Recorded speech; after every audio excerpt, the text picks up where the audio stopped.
Hi, welcome back. All right, buckle up, because this is going to read like a thriller.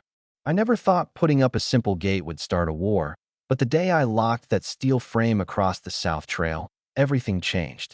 What was supposed to be a quiet life on 6 acres of Idaho forest turned into a full-blown showdown.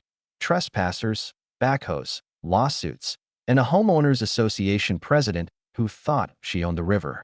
My name's Logan Slade, former Marine, 42 years old, and I've spent the last decade carving out a little piece of heaven near Ketchum. Peaceful, private mine. Or at least, I thought it was. I built this place with my own hands. The house, the trail, even the slope down to the river. That trail has always been on my land. The deed says so. The county GIS overlay backs it up. I pounded boundary markers into the ground myself. For 7 years, it was perfect. No neighbors, no drama, just pines and silence. Then Juniper Hills showed up, an HOA development that exploded out of nowhere like a beige virus. Cul-de-sacs, matching mailboxes, opinionated joggers, the works. I kept my distance, figured we could coexist as long as they stayed on their side. I was wrong. At first, it was small stuff. Kids cutting through the trees. A biker or two drifting off public trails. Then dog walkers, strollers, Bluetooth speakers blaring Taylor Swift 20 feet from my deck. I tried being civil. Hey folks, this is private land. Stick to the public trails. They nodded, smiled, came back the next day. Then came the SUVs. One morning, fresh tire tracks cut through my drainage slope. That's when I realized this wasn't laziness. It was entitlement. So, I installed a gate. Powder-coated green steel, keypad lock, reinforced posts, legal, permitted, bulletproof.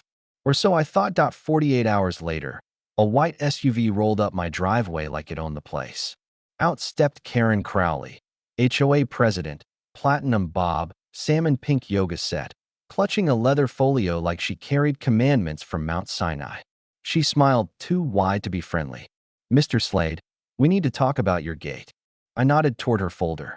Complaint form in there, or are we just chatting? Her smile didn't budge. That trail you blocked is a historic right-of-way for Juniper Hills residents.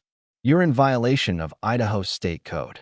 I handed her my deed, my GIS overlay, even my surveyor's map. She didn't look. Our understanding, she said, is that road predates your ownership.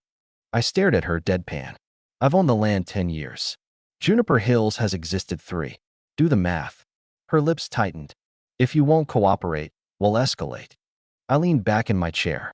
Unless you've got a judge and a badge, that gate stays. 3 days later, I left for Boise. When I got back Monday, the gate was gone. Not open, gone. Posts ripped out, hinges twisted, keypads smashed into the dirt. A backhoe had torn through my property like it was scrap paper. My trail cam caught everything. Time-stamped Sunday afternoon, a yellow case 580 and rolling in, ripping my gate out in under 3 minutes, dragging it away like trash. No markings. Temporary plate. I called the sheriff, then my lawyer, Evan Braddock. That night, I added more cameras, doubled the locks, filed reports. By Friday, we subpoenaed the equipment rental company. Guess whose signature was on the rental log? Karen Crowley. We went to court the next week. Karen showed up with a lawyer wearing a peach tie and a smug grin. Her argument? The gate blocked emergency access, and the trail's always been community property. Then Evan stood, handed the judge our packet, and played the trail cam footage on the big screen. The courtroom went silent watching that backhoe rip my gate out. 10 minutes later, the judge ruled in my favor. My gate was legal. The trail was mine. He fined the HOA $78,000, issued a no-contact order against Karen and the board, and warned that any future interference would lead to criminal prosecution. Karen walked out without a word, but I knew it wasn't over. A week later, I found the first note on my mailbox. You're not the only one who lives here. No signature. Block letters. A few days later, another one showed up under my windshield wiper at the hardware store. The river belongs to everyone. I logged everything, upgraded my cameras to infrared, and waited. Then came the call from Officer Reynolds. Logan, the HOA just filed an administrative request with the county. They're trying to reclassify your trail as a public easement. Karen couldn't beat me in court, So now she was trying to rewrite the map. The zoning board hearing was a circus. Karen showed up with a colorful community map and a speech straight out of a political campaign. She called the trail a beloved community connector, claimed my gate hurt morale, and contributed to exclusion. Evan dismantled her point by point. Satellite images, assessor maps, notarized statements from the previous owner, and yes, the backhoe footage again. The board voted unanimously against her. Karen didn't smile as we passed in the aisle. She just stared, cold, like I'd stolen something from her. Maybe I had. Her illusion of control. 2 nights later, new footprints showed up on my trail. Narrow, shallow, jogging pattern. Cameras caught a hoodie-clad figure sneaking toward the river at 4 a.m., 10 days after a judge said, "No access." I didn't call the cops. I documented everything. Then I built what I like to call a friendly deterrent. A plank with angled nails, buried just off-trail where a careless SUV might regret its life choices.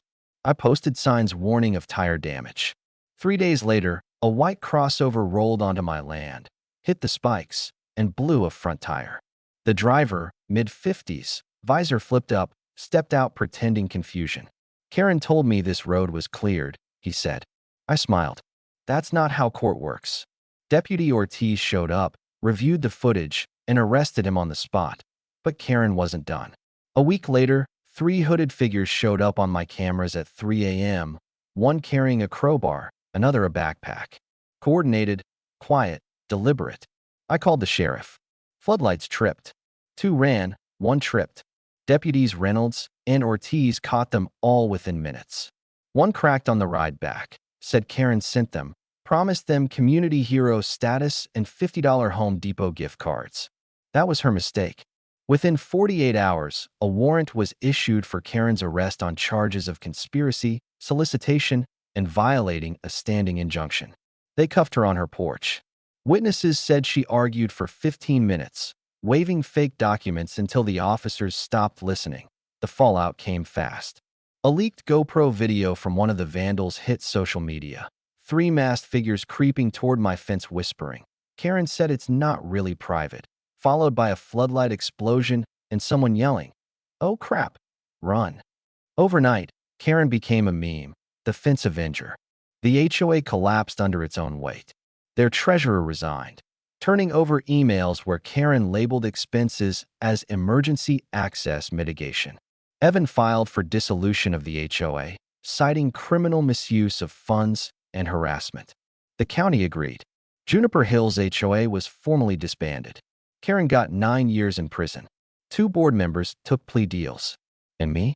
I got my land back. I installed a new gate, bigger, stronger, with a welded steel sign that reads, "Protected private property, state verified. Trespassers will be prosecuted." The path has gone wild again, grass reclaiming what used to be chaos. These days, I sit on my porch with coffee and watch the river flow, quiet and steady, just like before. But I've learned something: peace isn't free. You have to fight for it. And sometimes, UWIN.SO, what do you think? Was I right to hold my ground? Or should I have compromised with the HOA? Drop your thoughts below. I'm curious where you stand on property rights versus community access.